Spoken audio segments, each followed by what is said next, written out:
So now we're going to bring up our next speaker. She is a professor, associate professor in the Department of Gender and Women's Studies, and a member of the Chancellor's Advisory Committee on the LGBT community at Cal. And she's also my professor this semester. So I'll bring up Juana Maria Rodriguez.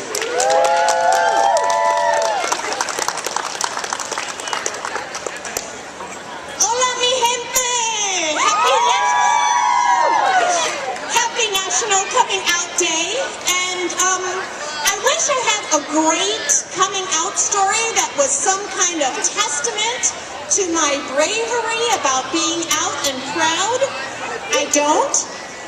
Although I've been some kind of queer since I was about 14, I came out, or more accurately was outed, to my parents when I was closer to 21 and had already been living on my own for several years. Now, here's the story.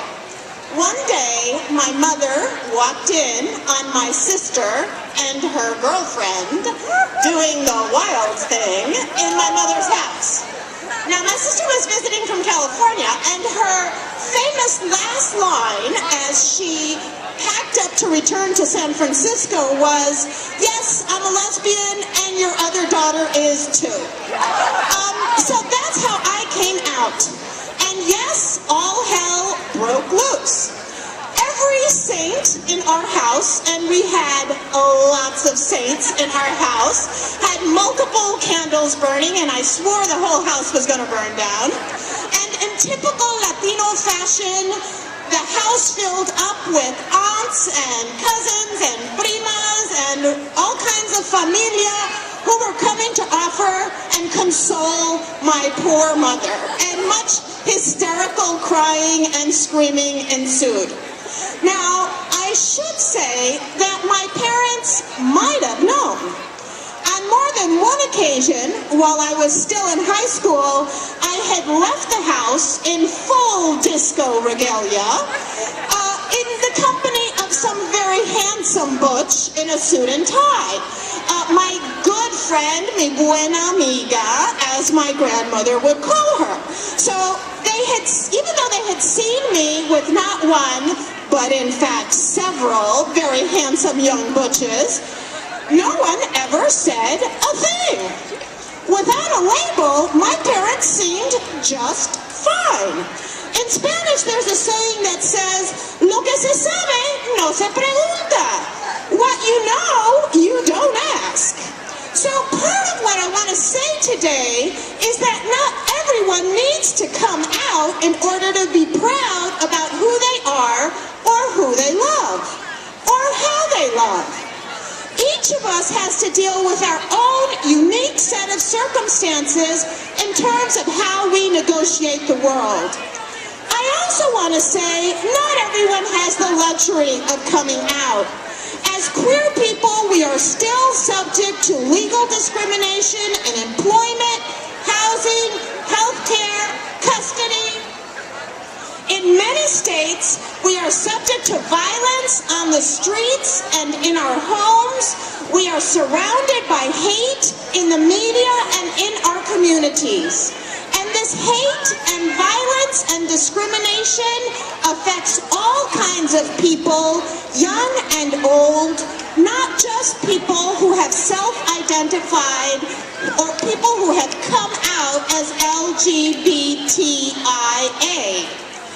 People who don't fit gender molds, whether or not they are queer, are often targeted despite how they might identify themselves.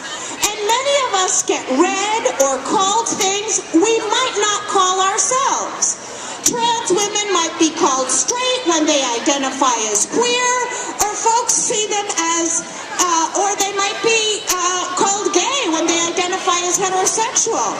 Bisexuals might be identified as lesbians, or folks who see themselves as asexual might get identified as something else. More importantly, none of these labels will ever fully capture the beauty and complexity of our lived experiences or our affective relationships. And because we are constantly growing and living, the words we use to describe ourselves will invariably change over time.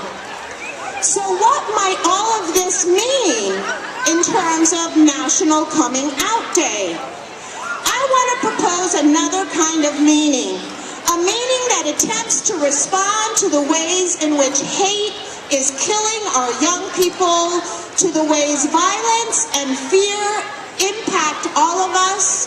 Today, let's all come out against injustice. Let's come out against homophobia, against transphobia, against biphobia. Let's come out as being against racism in all of its forms, against Islamophobia, against the scapegoating of undocumented people.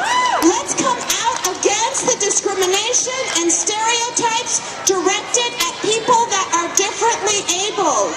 Let's come out against hate and bullying directed at anyone who is targeted simply for being who they are.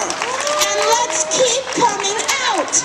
Let's look for big and small ways to speak out against intolerance and violence, speak out against practices of shaming and erasure whenever and wherever we encounter them. Let us be truly brave. Let's come out as activists capable of dreaming a different sort of world and dedicated to making that dream happen.